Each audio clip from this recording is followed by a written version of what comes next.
On va commencer maintenant. Donc, bonjour à tous et à toutes. J'espère que vous allez bien aujourd'hui et que vous avez profité des dernières belles journées d'automne que l'on a eues dernièrement pour recharger les batteries. Premièrement, j'aimerais vraiment vous excuser au nom m'excuser au nom de la Fondation et de toute l'équipe pour le petit problème technique qu'on a eu la dernière fois lors de la connexion. On a voulu migrer vers une solution webinaire Teams. Et malheureusement, toutes les pare-feux, les mesures de sécurité nous ont empêchés là, de nous assurer que tous les liens externes puissent avoir accès facilement à la conférence. Donc, on est revenu sur Zoom et puis on va corriger le tir pour une prochaine fois. Donc, merci d'être là à nouveau pour la Midi Web conférence d'aujourd'hui. Le sujet de la webconférence porte sur les modifications récentes au Code civil du Québec apportées par le projet de loi 12 et la réforme du droit de la famille. Nous aborderons de façon plus particulière la gestation pour autrui et les règles spécifiques visant le cas où un enfant naît d'une agression sexuelle. Comme vous le savez, les revenus des formations soutiennent nos deux piliers de mission, qui est, premier pilier de mission, de contribuer à l'avancement du droit, et notre deuxième pilier, le soutien de la relève juridique pour une société plus juste. Également, merci à notre partenaire de la saison de webinaire 2023-2024, le CAGE, qui est une source incontournable d'informations juridiques au Québec. Quelques précisions pour la conférence. Donc, les questions auront lieu à la fin de la présentation de Maître Laberge, et vous recevrez par courriel l'attestation de participation ainsi que la présentation PowerPoint et le lien vers la rediffusion de la MidiWeb conférence d'aujourd'hui. Vous devez vous devez rester au moins 50 minutes pour la présente présentation pour recevoir évidemment l'attestation de participation. Donc maintenant, je vous présente notre invitée, Maître Valérie Laberge. Donc, bonjour, Maître Laberge, vous allez bien? Oui, ça va super bien, merci. Parfait. Donc, Maître Laberge est gouverneure de la Fondation, avocate et médiatrice familiale. Elle exerce le droit de la famille depuis son admission au barreau en 2009. Elle est titulaire d'une maîtrise en droit privé et son mémoire porte sur la garde d'enfants. Elle est membre du groupe d'experts du Barreau du Québec en droit de la famille. Elle est aussi l'auteure de plusieurs textes et conférences dans le domaine. Maître Laberge enseigne à l'École du barreau et au programme de technique juridique du Collège Antique. Elle est lauréate du prix Avocate de l'année 2019 en droit de la famille, qui a été décerné par l'Association du jeune barreau de Montréal.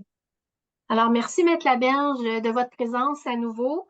Et puis, je vous cède la parole parce que le contenu de votre présentation, je pense que plusieurs l'attendent avec impatience. Alors, allez-y.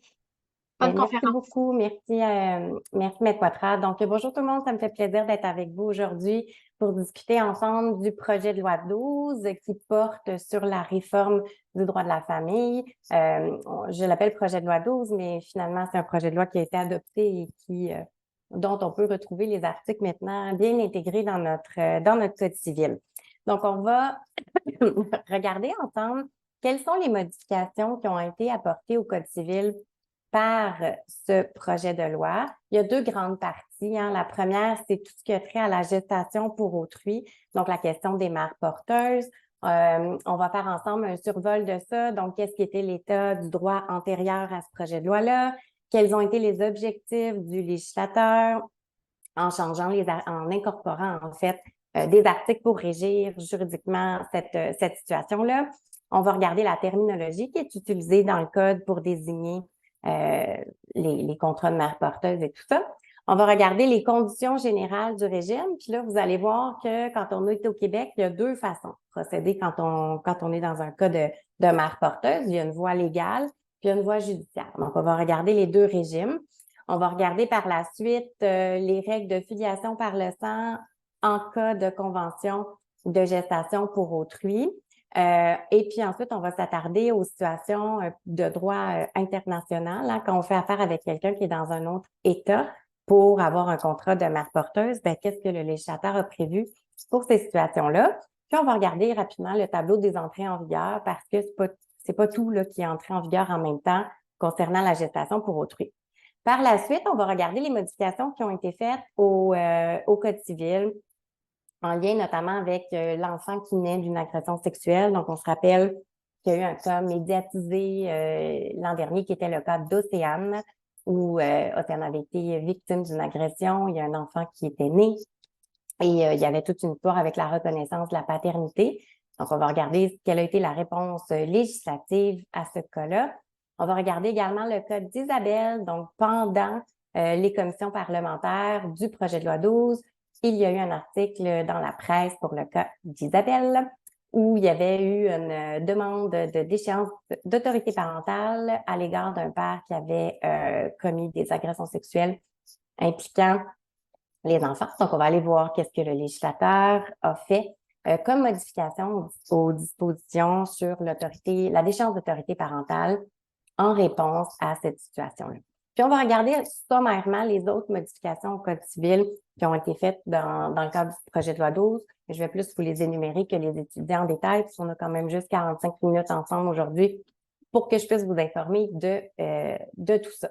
Et par la suite, il y aura une période de questions. Donc, si vous avez des questions, je vous invite à les noter. Puis à la fin, il y aura une période de questions où à travers le clavardage, vous allez pouvoir poser des questions.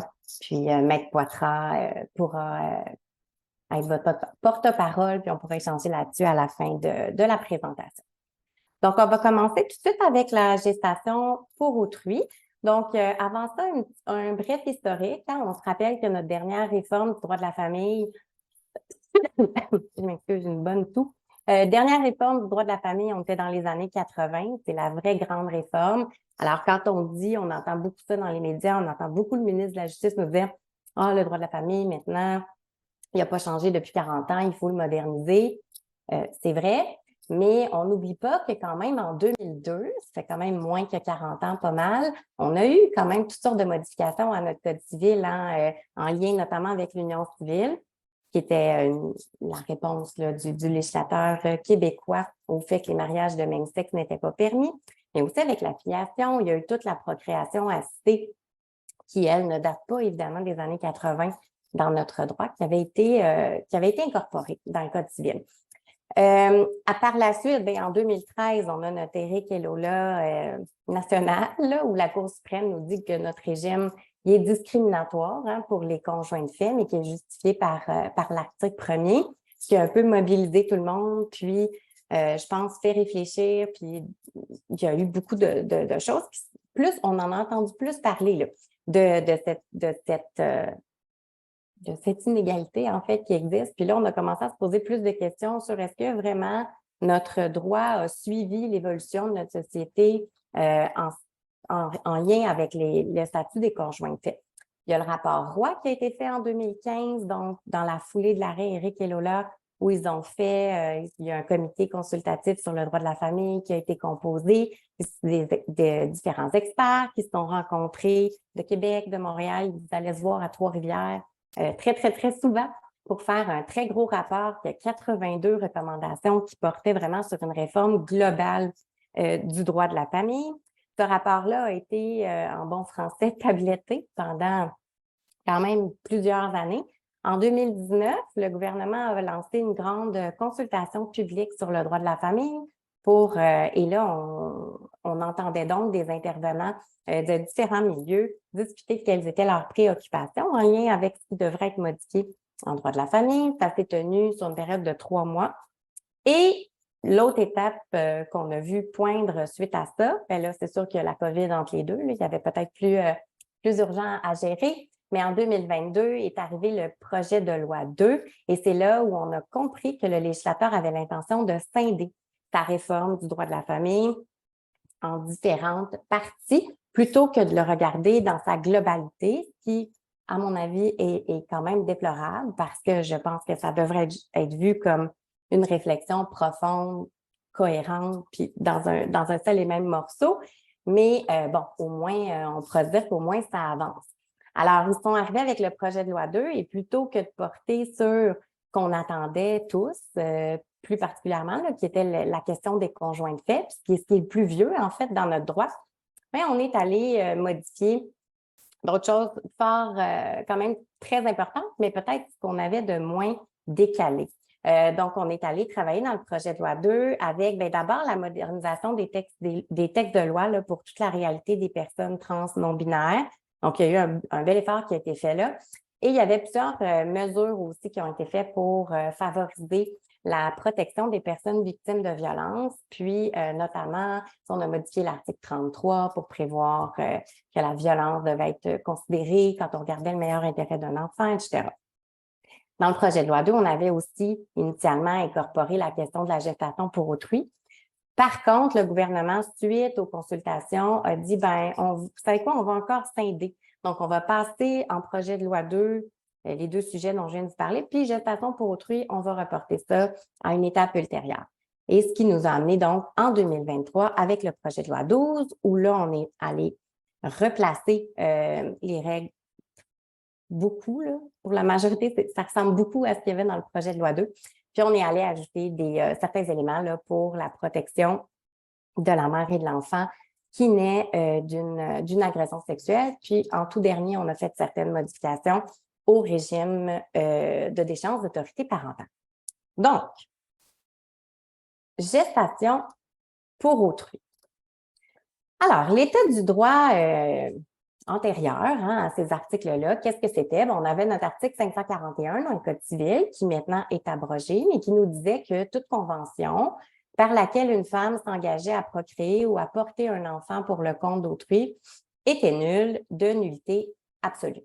Donc, en pratique, cette convention-là, on ne pouvait pas la rendre exécutoire parce qu'elle était nulle. De nullité absolue, on considérait que c'était contraire à l'ordre public. Est-ce que ça empêchait les gens d'avoir recours à des mères porteuses? Bien sûr que non. Donc, en pratique, voici le chemin qui était utilisé. Des gens se retraçaient sur Facebook ou n'importe quelle autre plateforme.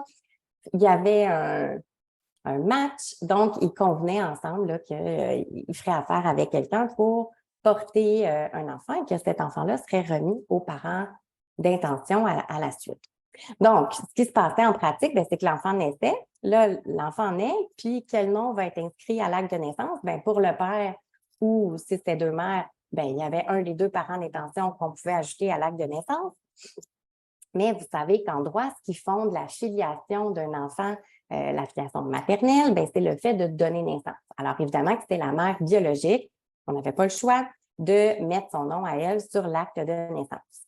Alors, l'enfant naissait, il avait pour père ou second parent un des parents d'intention et pour mère, la mère biologique qui lui avait donné naissance. Par la suite, ce qu'on faisait, c'est que la mère biologique allait finir par signer un consentement spécial à l'adoption au profit du second parent d'intention. Donc, elle aurait dit, par exemple, moi, je consens à ce que la mère ou d'intention ou le père d'intention, qui n'est pas celui sur l'acte de naissance, puisse adopter cet enfant-là. Et là, on allait en Cour du Québec, Chambre de la jeunesse, comme une adoption, ordonnance de placement. Et il y avait une ordonnance de placement en vue d'une adoption par consentement spécial. Puis ensuite, il y avait l'adoption. Et on faisait ça au nom du meilleur intérêt de l'enfant, grosso modo, et au nom du fait que les enfants devraient avoir normalement tous les mêmes droits, peu importe les circonstances de leur naissance puis leur lien de filiation. Et le jugement de principe en lien avec ça, c'est vraiment droit de la famille, adoption 1445, qui est un jugement de la Cour d'appel de 2014, où après qu'on a eu toutes sortes de décisions de façon plus ou moins uniforme de la Cour du Québec, on est vraiment venu établir ces règles-là. Comme quoi, là, la société a changé, puis c'est conforme aux règles de l'adoption et à l'intérêt de l'enfant de permettre une telle situation. Donc, c'était notre chemin. Mais c'est sûr que la mère biologique qui, par exemple, refusait de signer le consentement spécial à l'adoption, mais on ne pouvait pas la forcer. Donc, ça faisait un peu échec. Quoique, on a vu toutes sortes de choses aussi dans la jurisprudence de la Cour du Québec. Moi, j'ai lu des jugements où, mettons, on fait affaire avec une mère porteuse à l'étranger. Là, la mère porteuse, je sais pas, elle voulait plus de sous, donc elle n'a pas voulu signer le consentement spécial. Mais là, ils ont pris la convention de gestation pour autrui à la Cour du Québec et ont dit, on pourrait dire que c'est un consentement spécial à l'adoption, puis autoriser l'adoption. Le focus, c'est vraiment sur l'intérêt de l'enfant. Mais là, ça fait que les règles deviennent un peu étirées puis un peu élastiques, mais c'est quand même ça notre état du droit. Donc, il y a quand même pas toujours une parfaite prévisibilité là-dedans. Mais bref, ça, c'est l'état du droit qu'on avait avant le projet de loi 12. Maintenant, le projet de loi 12, bien lui, les nouvelles dispositions, là, quels étaient les objectifs du législateur? Bien, c'est comme, parce qu'on dirait que la discussion de fond sur est-ce que oui ou non, on devrait permettre ça maintenant, est-ce que notre droit devrait accepter ça, est-ce que c'est vraiment éthique, tout ça, on dirait que ça n'a pas vraiment eu lieu comme discussion, là, tu sais, quand on regardait les commissions parlementaires, on n'était vraiment pas là-dedans. C'est comme si le législateur se disait, ça existe, c'est une réalité et donc, on va l'encadrer. Puis, c'est pour ça que le débat de fond a comme pas tant que ça été fait. Donc, on est parti avec le principe que nous, ce qu'on veut, là, comme législateur, c'est d'encadrer cette situation-là puis d'éviter que ce soit imprévisible le plus possible. On voulait aussi éviter, ben je dis on, c'est pas moi, là, le législateur a aussi voulu éviter, quoique, la marchandisation du corps de la femme, puis protéger l'enfant et la mère porteuse. Donc, on voit que c'est vraiment ça le focus, là, c'est d'encadrer pour rendre ça prévisible. On a vraiment un souci d'éviter la marchandisation du corps de la femme et on veut aussi protéger. Le focus, c'est vraiment sur la protection de l'enfant et de la mère porteuse dans les dispositions qui ont été adoptées.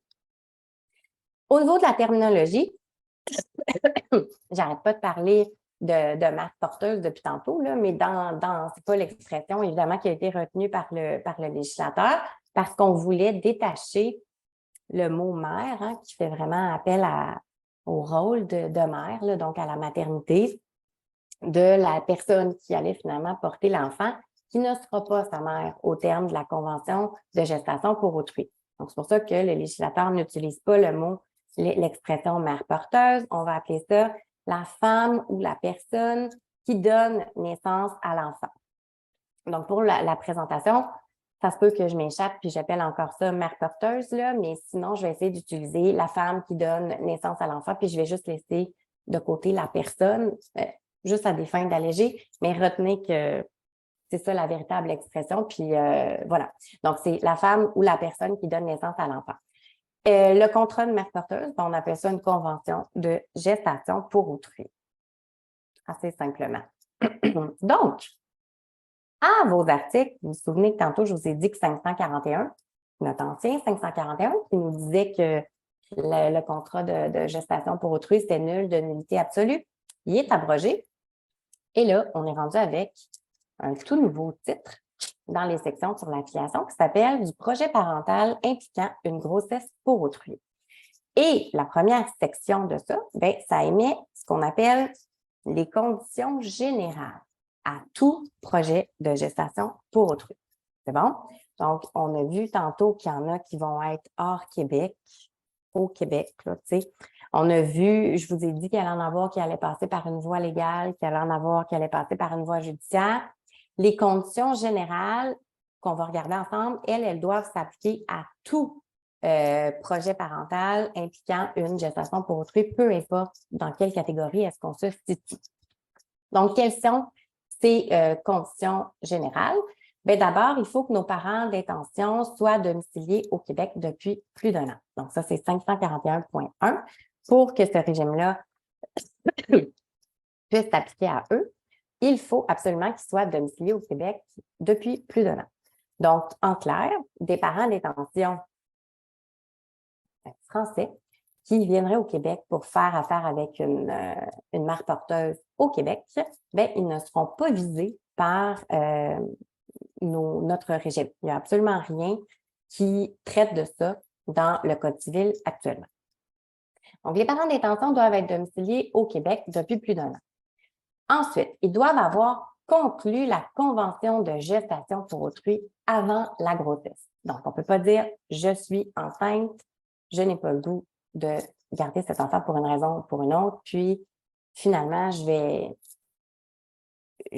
vais vous le laisser. » C'est ça, c'est juste c'est une adoption. Fait que pour avoir une convention, on ne pourrait pas faire un contrat puis s'engager là-dessus à l'avance de cette façon-là. Donc, il faut que la convention de gestation pour autrui, elle ait été conclue avant la grossesse. Est-ce que ça va poser certains enjeux au niveau des règles de preuve ça soit si spécifique que ça, possiblement, mais retenez que c'est ça le critère. Donc, il faut que la convention intervienne avant. La femme qui donne naissance à l'enfant doit être âgée de 21 ans ou plus. Donc, le législateur a fixé cet âge-là. Comme ça. Il l'a justifié par le fait qu'il trouvait qu'en bas de ça, c'était un peu jeune. Mais il n'a pas voulu assortir, comme ça se fait parfois ailleurs, l'exigence qu'elle ait déjà eu, par exemple, un enfant auparavant ou quelque chose du genre-là. Donc, il a fixé une limite à 21 ans. Puis, c'est la limite qu'on a dans la loi. Donc, il faut absolument que la femme qui porte l'enfant soit âgée de 21 ans ou plus au moment où elle conclut la convention.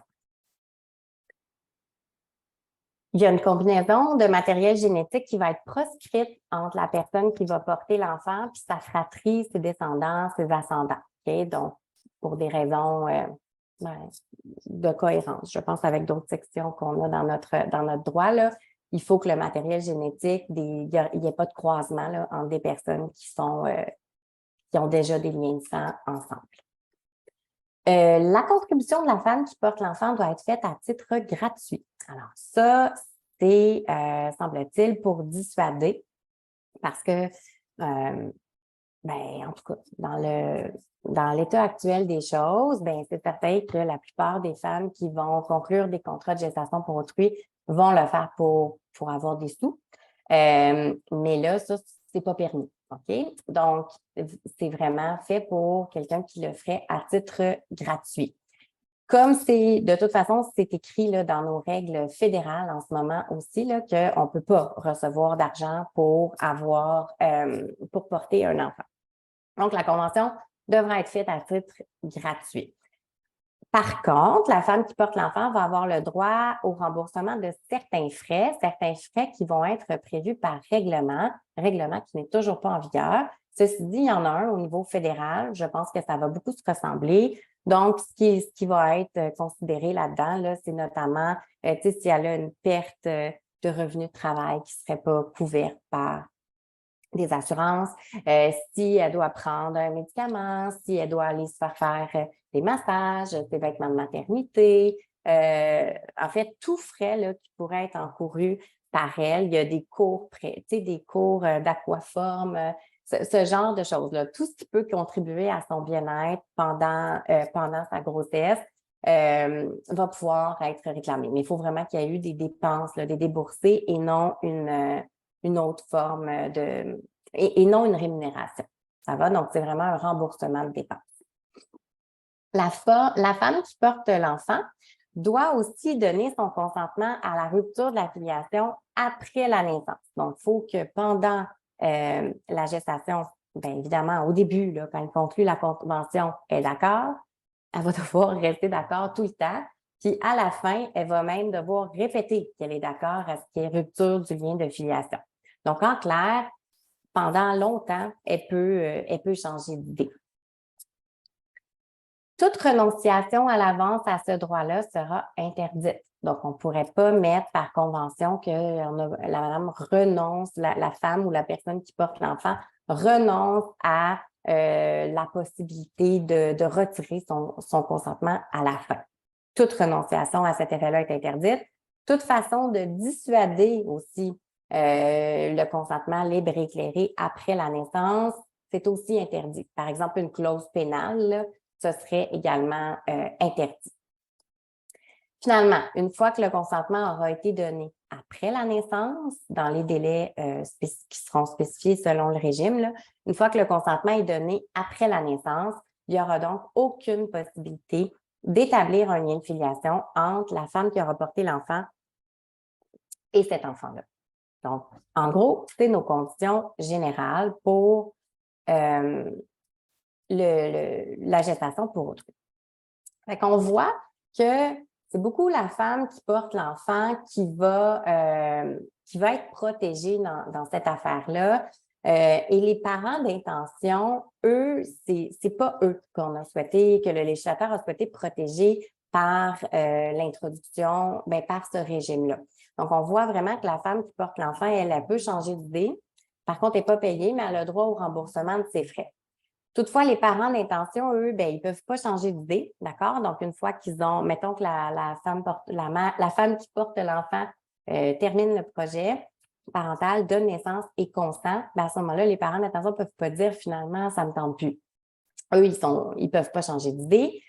Ils n'ont aucune garantie, évidemment, que le projet sera mené à terme. OK? Puis là, je ne parle pas juste des causes naturelles, là, ça, on l'aura bien compris, mais dans le sens où c'est très possible que pendant la grossesse ou après la grossesse, la femme qui porte l'enfant change d'idée. Et à ce moment-là, ben, même si on aura payé des sommes à la femme qui aura porté l'enfant, on ne pourra pas réclamer, par exemple, des remboursements à cet effet-là.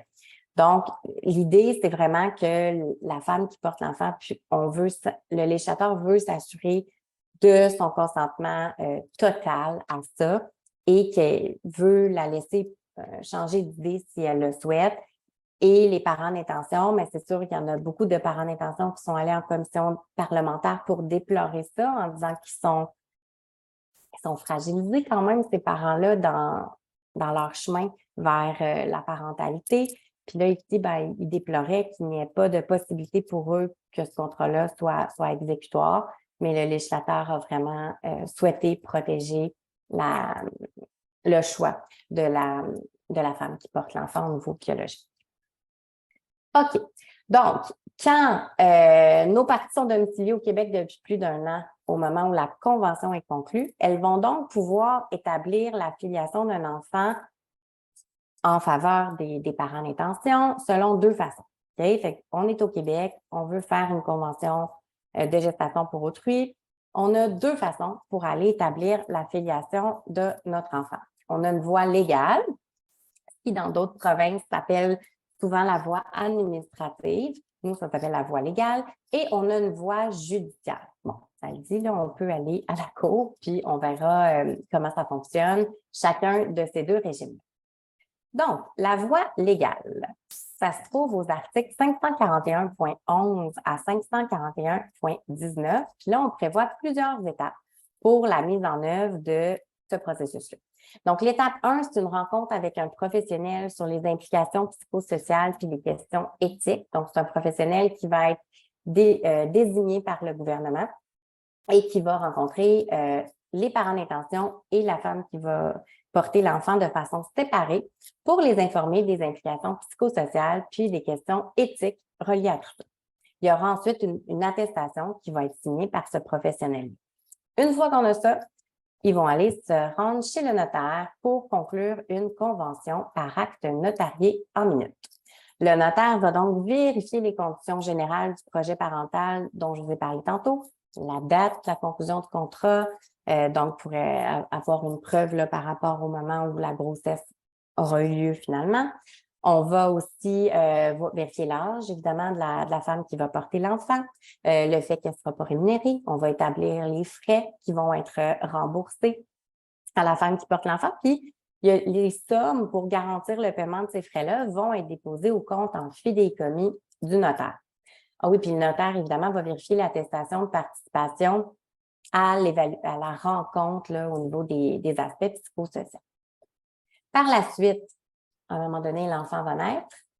Suite à la naissance, si tout va bien, puis que personne ne change d'idée, l'enfant va être confié immédiatement aux parents d'intention. Ça va donc emporter délégation de l'autorité parentale. Par contre, si la femme qui donne naissance dit « Oh non, je ne veux pas le laisser partir », bien, elle va le garder avec elle. Et si jamais les parents d'intention étaient décédés, bien, à cette étape-ci, l'enfant serait confié au directeur de la protection de la jeunesse. Oups, ici, j'ai un petit bug, là, mais une fois qu'ils ont été confiés aux parents d'intention, là, ils seront confiés à ça. Puis la femme qui a porté l'enfant, normalement, resterait à l'hôpital. Et là, ensuite, la femme qui a donné naissance, elle aura entre 7 et 30 jours après la naissance pour confirmer son consentement à ce qu'il y ait une rupture de son lien de filiation avec cet enfant-là. Donc, on dit en gros, entre 0 et 7 jours après la naissance, là, le consentement qui serait donné par la femme qui a accouché ne serait pas valable. On veut lui donner un 7 jours pour se remettre de son accouchement. Et elle a jusqu'à 30 jours après pour signifier si elle donne ou non son consentement. c'est un consentement qu'elle peut donner soit par acte notarié en minute ou soit par un acte sous seing privé où elle va devoir signer devant 2 témoins qui n'ont pas d'intérêt dans le projet parental. Une fois que ça c'est fait, le consentement est signé, à ce moment-là, on pourra déclarer la naissance au directeur de l'État civil sans autre formalité. C'est vraiment une voie administrative pour rendre exécutoire cette convention de gestation pour autrui. La voie judiciaire maintenant. Donc, quand j'ai une des conditions préalables à l'établissement légal de la filiation, pas les conditions générales, mais les conditions préalables à l'établissement légal, par exemple, il n'y a pas eu de convention notariée, par exemple, il n'y a pas eu de séance psychosociale, ou par exemple, il y a un défaut de forme dans le consentement après la naissance, il n'y a pas eu de témoins. Bon. Donc, je peux pas, le directeur d'État civil ne pourra pas accepter de rendre exécutoire la convention parce qu'il va manquer une des conditions. À ce moment-là, la filiation de l'enfant va être établie conformément aux règles de la filiation par le sang. C'est-à-dire que la femme qui a donné naissance va être reconnue comme étant sa mère, puis il y aura un autre parent d'intention à quelque part. Le tribunal pourra toutefois modifier cette filiation-là à 3 conditions.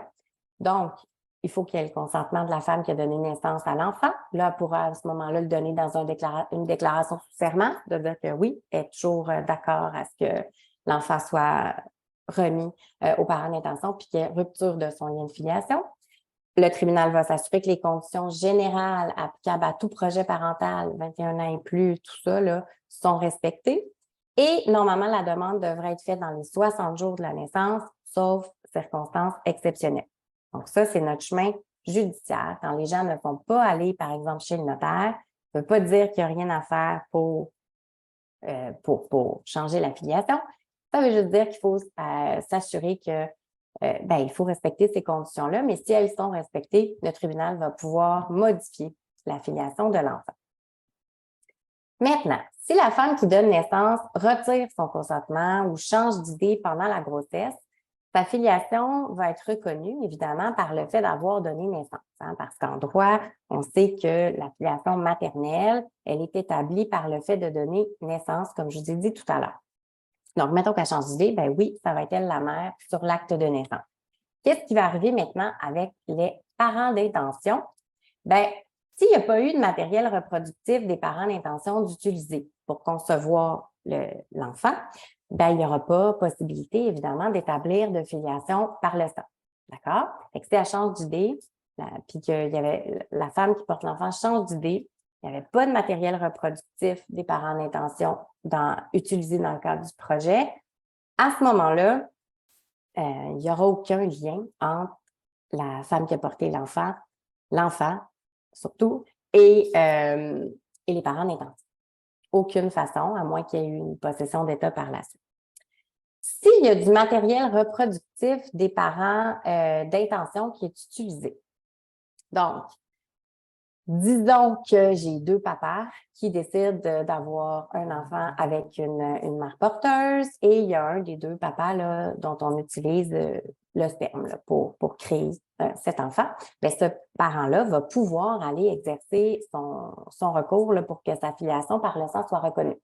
Ça veut dire que la femme qui porte l'enfant, il faut qu'elle soit très consciente, là, si vous êtes appelé à conseiller ces personnes-là, il faut qu'elle soit très consciente que s'il y a une utilisation du matériel reproductif du père d'intention, bien à ce moment-là, ce père d'intention-là peut revendiquer sa paternité par la suite, même si elle a changé d'idée. Par contre, si j'ai une mère d'intention qui a donné son ovule, bien, on a vu que la filiation maternelle s'établit en droit par le fait de donner naissance. Donc, celle-ci, mettons que j'ai un couple de femmes qui auraient eu un don d'ovule, bien, cette femme-là, là, il faut qu'elle s'attende à ce que ça se peut que la femme qui porte l'enfant change d'idée, puis que l'enfant qui porte son matériel génétique naisse, puis qu'elle ne puisse pas revendiquer, selon l'état actuel des choses, là, son lien avec l'enfant. Fait que ça, il y a quelque chose là qui est un peu... ça va être intéressant de voir comment ça va évoluer, disons, parce que ça peut paraître un peu étrange ou inégal ou inéquitable, ou en tout cas. Et finalement, on peut également, dans une troisième situation, établir une filiation par possession d'État. Ça, c'est vraiment le cas où on se dit, bon, ben, regarde, tu as changé d'idée, mais on va, j'accepte quand même que tu joues le rôle de mère là, dans ça. Bon, ben, on peut établir une filiation par possession d'État. Par contre, la filiation les articles là, pertinents nous disent que cette filiation-là, par possession d'État, elle ne pourra pas être exercée quand elle est quand elle est exercée par deux personnes en même temps. Donc, la triparentalité ne serait pas possible dans quelque chose comme ça. Donc, si j'ai deux femmes qui ont eu un projet parental avec une mère porteuse, bien à ce moment-là, il n'y a pas de lien de filiation par le sang qui pourrait être établi. Elle ne pourrait pas décider, bon, ben, on va être les trois mères sur les actes de naissance. OK? Ça pourrait pas être possible. Elle le faire de façon informelle, mais ce ne serait pas possible de le faire au niveau juridique. Si je prends l'exemple inverse, puis il est plus clair l'exemple inverse, là, mais si j'ai un des deux, il y a un article dans la loi là, qui me dit que si j'ai un des deux parents, mettons j'ai deux pères, il y a un des deux qui a pris du matériel génétique pour avoir l'enfant avec la femme qui a porté l'enfant. Finalement, il décide, bon, ben, tu sais quoi, finalement, on va le garder à trois, puis on va être ses trois parents. Bien, à ce moment-là, les deux pères pourraient pas tous les deux revendiquer une filiation par possession d'État. Toutefois, s'il y en a un des deux qui avait son matériel génétique, bien là, il va avoir préséance pour y aller de façon à faire reconnaître son lien de filiation par le sang. Maintenant, qu'est-ce qu'il y en est pour une femme qui donnerait naissance, mais qui serait les cas où des gens sont au Québec, mais qui veulent faire affaire avec quelqu'un hors Québec pour porter un enfant. Donc, on a des articles qui ont été introduits dans notre code pour régir cette situation-là. Donc, le code de parents d'intention québécois qui voudrait faire affaire avec une mère porteuse dans un autre État. Donc, à ce moment-là, le législateur prévoit qu'il faudrait demander une autorisation préalable au ministre de la Santé et des Services sociaux. Et là, le ministre, un fonctionnaire, là, va regarder ça, puis il va délivrer cette autorisation-là à certaines conditions. Donc, il va aller voir si les parents sont allés participer à la rencontre d'information psychosociale. Donc, les parents d'intention qui ont fait cette rencontre-là. Ils vont aller voir si l'État dans lequel ils veulent faire affaire pour avoir le bébé, est-ce qu'il est désigné par le gouvernement? Donc, le gouvernement, ce qu'on comprend, c'est qu'il va analyser les régimes de gestation pour autrui dans d'autres États et qu'il va faire une espèce de liste d'États où ce serait accepté, selon lui, selon les normes que le ministre aura fixées. Donc, on va regarder si c'est un État qui est choisi puis qui est désigné par le gouvernement. Ce règlement-là n'est toujours pas en vigueur. Puis quand on écoutait les commissions parlementaires, on entendait le ministre dire qu'à date, il y aurait peut-être juste l'Ontario là, qui se qualifierait pour lui. On verra comment ça va évoluer. Le règlement n'est pas encore sorti. Donc, on va regarder si le projet satisfait aux autres conditions qui sont prévues par la loi, donc qui sont nos conditions générales, là, femmes de plus de 21 ans, convention conclue avant la grossesse, pas de rémunération, etc. Et là, si les conditions sont satisfaites, bien là, il va autoriser ce projet-là. Ensuite, il va devoir regarder encore, le ministre, la convention de grossesse pour autrui, puis il va vérifier s'il autorise ça. Ensuite, si oui, bon, parfait, elle va être autorisée. L'enfant naît, OK. Ensuite, la femme qui porte naissance, qui donne naissance, mettons qu'elle est en Ontario, elle va devoir donner un consentement par écrit à la rupture de son lien de filiation. Une fois que ça c'est fait, on va envoyer un avis au ministre et là, le ministre va dire oui, j'atteste que le projet parental était conforme ou je refuse d'attester que ce projet était conforme, puis il va exprimer les motifs de ses refus. Une fois qu'on a eu une attestation du ministre que le projet est conforme, à ce moment-là, on pourra passer par une reconnaissance judiciaire du lien de filiation. Bon, ça soulève beaucoup de choses, là, ce que je viens de vous dire là, au niveau du droit international. Donc, on s'entend que les dispositions du Code là, nous disent maintenant que l'acte de naissance étranger d'un enfant qui serait né de la gestation pour autrui doit faire l'objet d'une reconnaissance au Québec au niveau judiciaire. Je ne sais pas en pratique comment on peut tout à fait contrôler ça, parce que entre vous et moi, si j'ai un enfant qui est né en Ontario, parce que j'ai accouché là-bas, puis après ça, je suis redéménagée ici, je ne serais pas obligée de faire reconnaître son certificat de naissance au Québec. Là. Il va juste avoir un certificat de naissance en Ontario, puis c'est mon enfant pareil, puis c'est un citoyen canadien pareil, du fait que c'est mon enfant. Donc, il n'y a pas en pratique une véritable nécessité d'aller faire reconnaître l'acte de naissance étranger au Québec. Donc, je ne sais pas dans quelle mesure ça va être appliqué, ce principe-là. Quand c'est le cas, bien, le tribunal va devoir s'assurer que le ministre aura fourni une attestation de conformité. Si jamais il ne l'avait pas fait, par exemple parce que le parent, l'État, c'était un autre État ou que le parent n'avait pas fait la formation éthique et psychosociale, bon, ben à ce moment-là, il va entendre les parties, dont le ministre, et il va vérifier si le projet est conforme aux conditions générales. Puis à défaut, on dit qu'il va refuser de reconnaître l'acte étranger. Le tribunal devra refuser de reconnaître l'acte de naissance étranger. Donc, en clair, si moi, je m'en vais en Colombie-Britannique et je fais affaire avec une mère porteuse là-bas, ils ont un processus administratif. Okay? Donc, je sors de là-bas avec mon bébé puis mes papiers qui disent que c'est mon bébé. Bien là, ici, ce qu'on dit, c'est ouais, ben là, si tu n'avais pas, si, mettons, la madame, elle n'avait pas 21 ans, la mère porteuse, ben on ne reconnaîtra pas l'acte étranger. Bon. C'est sûr que c'est un peu bizarre ce que je viens de vous dire quand on lit les règles de droit international privé, notamment 3091, qui n'a pas été modifié suite au projet de loi, puis qui nous dit l'établissement de la filiation va être régi par la loi du domicile ou de la nationalité de l'enfant ou de l'un de ses parents lors de la naissance de l'enfant, selon celle qui est la plus avantageuse pour celui-ci. Donc, normalement, l'enfant devrait profiter des règles les plus avantageuses pour celui-ci.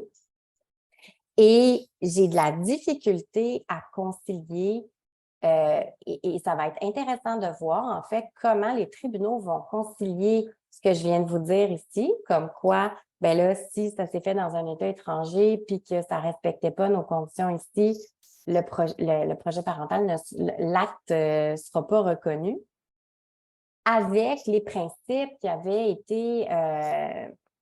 ont été émis là, dans les cas d'adoption, où on dit, mais là, à un moment donné, cet enfant-là, il est là, il est ici, tous les enfants ont les mêmes droits, on doit agir dans leur intérêt. Ça va être intéressant de voir comment ces dispositions-là vont être conciliées avec ces principes-là. Ça va aussi être intéressant de voir est-ce que vraiment, en pratique, les gens vont aller faire reconnaître judiciairement les actes de naissance étrangers, parce que là, on dit que ça doit être fait, mais on ne dit pas vraiment ce qui arrive si ça ne l'est pas, puis quelle espèce de contrôle on peut exercer là-dessus, je ne sais pas. Donc, ça sera intéressant de voir en pratique comment ça sera mis en œuvre. Maintenant, ce qui est intéressant de noter aussi, c'est que là, le cas où j'ai une femme qui donne naissance au Québec, mais pour un couple qui est à l'extérieur du Québec, des gens en France qui voudraient faire affaire avec une mère porteuse ici, on n'a rien dans le Code civil. Aucune disposition ne traite de cette situation-là, malgré le fait qu'on veut beaucoup protéger les mères porteuses dans le projet de loi. Mais c'est comme si là, on veut plus protéger la mère porteuse à l'étranger que celle-là qui est au Québec. Puis malgré le fait que ça soulève quand même des questions de finances publiques, là, puis des questions de finances publiques, là, toute la question des soins médicaux gratuits, qui seront donc, ça serait donc moins cher de faire affaire ici pour des parents d'intention étrangers.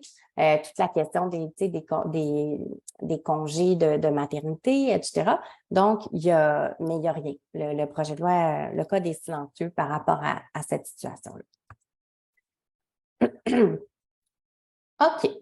Donc, Voici le tableau des entrées en vigueur. Vous pourrez aller le retrouver là, sur le site Internet du ministère de la Justice. Retenez là, qu'au Québec, bon, pour une grossesse qui est débutée avant le 6 juin, on fonctionne comme avant, adoption par consentement spécial. À partir du 6 juin 2023, donc les grossesses commenceraient maintenant, c'est la voie légale qui est possible d'exercer pour le moment. Et à partir du 6 mars 2024, on pourra y aller avec, j'ai dit légal, mais je voulais dire judiciaire. Fait qu'on peut aller devant le juge pour faire reconnaître ça pour les grossesses à partir du 6 juin. Donc, à partir de 8-9 mois après le 6 juin, on va être rendu à voir ces premiers dossiers-là, théoriquement. Et une grossesse qui commencera à partir du 6 mars 2024, eh bien là, on va pouvoir appliquer les règles avec le notaire. Là, la procédure légale va être mise en place. Puis, quand c'est à l'extérieur du Québec, on a un peu les trois mêmes dates qui sont là. Donc, vous pourrez regarder ça dans les détails. Le site du ministère de la Justice est très, très bien fait par rapport à ça. Donc, ça complète pour la partie 1. Maintenant, rapidement, je passe sur l'enfant qui est né d'une agression sexuelle et la déchéance d'autorité parentale. Donc, je vous ai parlé tantôt du cas médiatisé d'Océane, qui est sorti dans la presse en août 2022. Donc, on se rappelle, c'est une histoire d'horreur. Une femme qui est agressée par son colocataire sexuellement, un enfant qui naît de cette agression-là. Le père plaide coupable au niveau criminel. La mère décide, elle, qu'elle va garder l'enfant. Elle donne naissance. Et là, le père revendique sa paternité auprès de l'enfant. Il fait une demande en réclamation d'État. La mère voulait éviter les tests d'ADN. Donc, c'est épouvantable, obligé d'aller raconter ça, puis je veux pas qu'il puisse être le père et tout ça. Et le tribunal était lié par les règles sur la filiation, donc a ordonné le test d'ADN. Évidemment, la filiation a été établie. Donc, dans l'état actuel des choses, le recours antérieur des choses, le recours de la mère aurait été ensuite de demander une déchéance d'autorité parentale. Et à ce moment-là, l'enfant n'aurait pas eu de contact avec son père, mais probablement en tout cas là. Et il y aurait été quand même, il y aurait eu droit à une pension alimentaire, puis d'être un héritier de la succession du père, etc. Là, le ministre est venu dire, nous, on va créer des nouveaux articles pour cette situation-là et on va on va faire en sorte que l'enfant puisse, soit directement ou soit par son tuteur, puisse contester la filiation d'un enfant pour la seule raison qu'il est issu d'une agression sexuelle. Fait qu'une mère, là, dans le cas d'Océane, pourrait dire non, moi, je veux même pas que tu sois reconnu père de l'enfant, tellement que c'est dans des circonstances indignes que ça s'est fait. Là, tu m'as agressé sexuellement, c'est de là qu'est né l'enfant. Fait que je bloque ça, là, je veux pas que tu sois le père. Donc, à ce moment-là, fait que ça peut être fait, soit par la mère, soit par l'enfant qui peut le faire là, en tout temps. Puis, c'est vraiment un enfant qui naît d'une agression sexuelle, c'est ça le critère. Fait que ça peut être en couple, pas en couple, peu importe.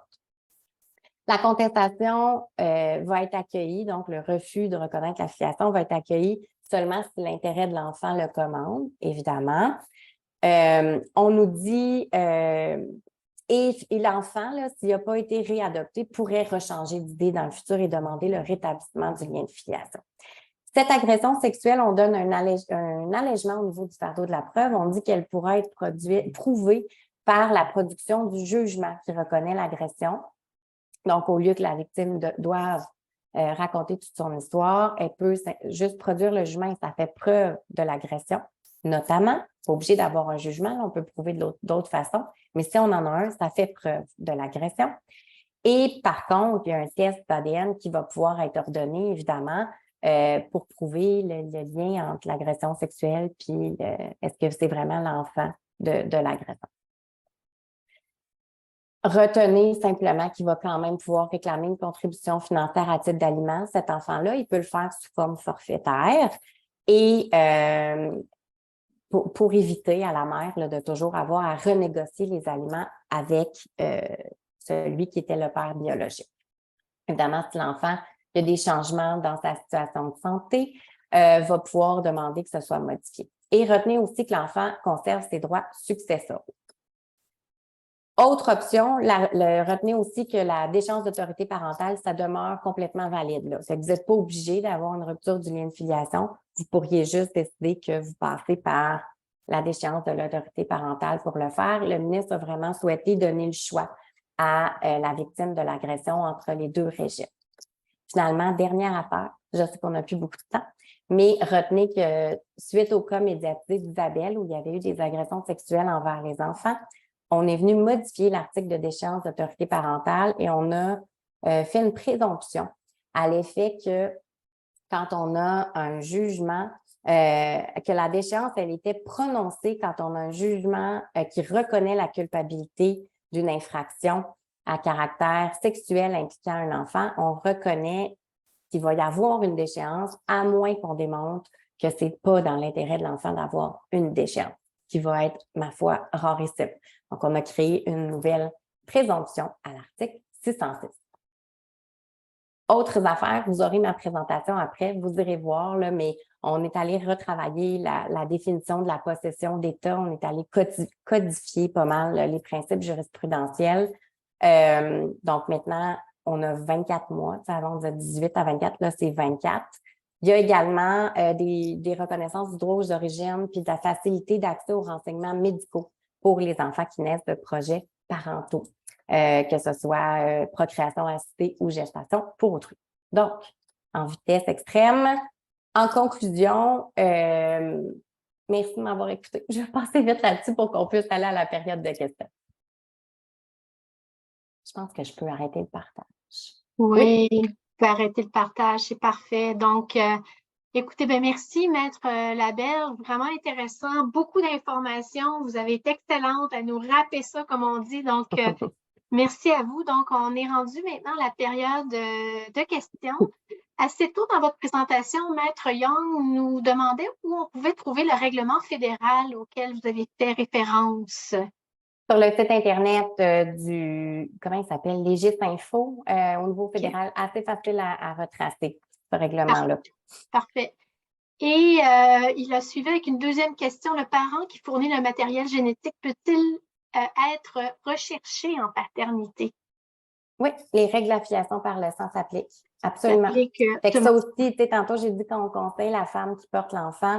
C'est un excellent point. On peut lui dire, on doit lui dire, fais attention parce que s'il y a, si tu prends avec un matériel génétique, ben, tu peux comme être prise avec ce parent d'intention-là par la suite, dans le cadre de ton lien avec l'enfant. Mais c'est la même chose pour le parent d'intention qui fera un don de sperme, par exemple. Il faut lui dire que là, mais il pourrait avoir des obligations. Ben, il va en avoir possiblement là, à l'égard de cet enfant-là. Oui, une excellente addition, merci. Parfait, excellent. Puis, je vous rappelle que vous pouvez poser vos questions en utilisant le Q&A au bas de l'écran, donc n'hésitez pas.